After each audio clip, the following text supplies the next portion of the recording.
Hi guys, and welcome to today's language lesson.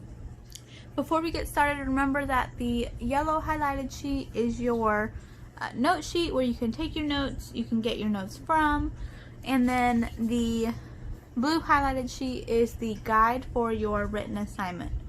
Okay, let's go ahead and get started.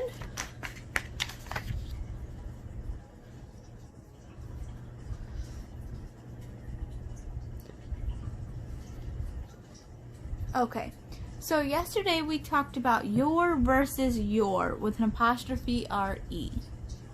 Your, on its own, is a pronoun that shows possession of something or ownership. An example sentence would be, how is your garden growing? Notice there's no apostrophe R-E here, because this is a possessive form of your. Okay? Let's look at your with an apostrophe R-E. Your with an apostrophe R-E is a contraction for you are. Well, what's a contraction? A contraction is when two words, let's say you and are smushed together to make one word. This is the contraction. An example sentence with your as a contraction is this. Did you say that you're going to?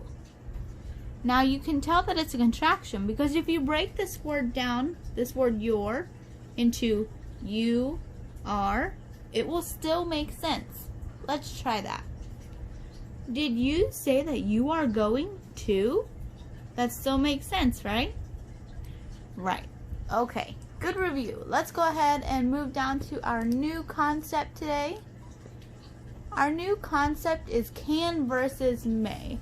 I know many of you already know the difference, but some of us do not, so we're going to go over it anyway. Okay? The difference between can versus may. Let's look at our first highlighted section. Can refers to the ability or the power to do something. Are you able? Do you have the ability?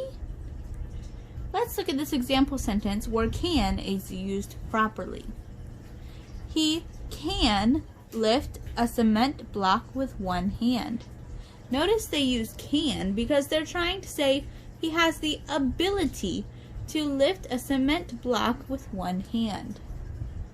Now let's look at may in the highlighted section. May refers to permission. Let's read the example sentence here where may is used correctly. You may return to your seats.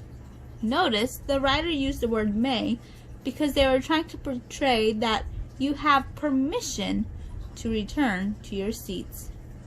That is a pretty easy lesson for us. If you do have any questions and you want to ask, always feel free to text or call Miss Freeze or just send me a private message on your lesson and I will get back to you as soon as I can and we'll get it figured out, okay? Let's look at our guideline for our written assignment today.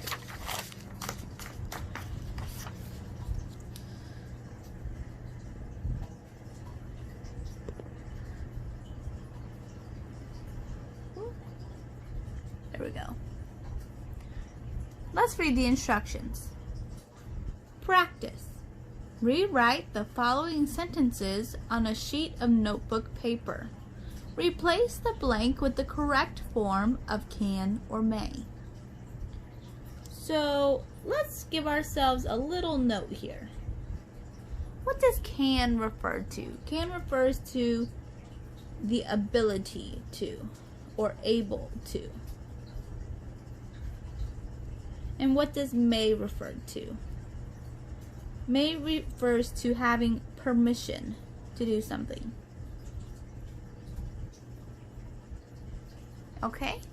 So when we go through our example sentences here, let's ask ourselves, when we try to fill in each blank? Are we asking, is this person or item able to? Or does this person or item have permission to? I'll do number 1 with you. Let's look there together now. Number 1 says, Sue blank swim well. Is Sue able to swim well? Or is Sue having permission to swim well? Well, to me, it would make more sense that Sue is able to swim well. So I would put the word can in the blank. It is your responsibility to finish 2 through 6. All right, let's get to it. Have a good day.